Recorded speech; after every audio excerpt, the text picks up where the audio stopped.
ज्वलत्कराळ जिह्विका धगत्कठोरदंश्रिका प्रदीप्त दिग्विदिक्तट प्रचण्डवह्निकीलका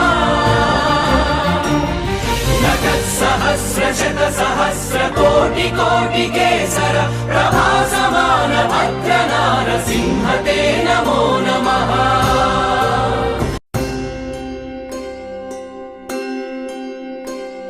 ज्वलत्कराळ जिह्विका धगत्कठोरदंश्रिका प्रदीप्त दिग्विदिक्तट प्रचण्डवह्निकीलका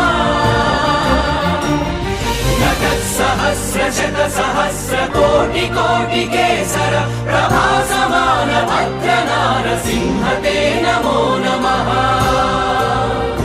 नारसिंह के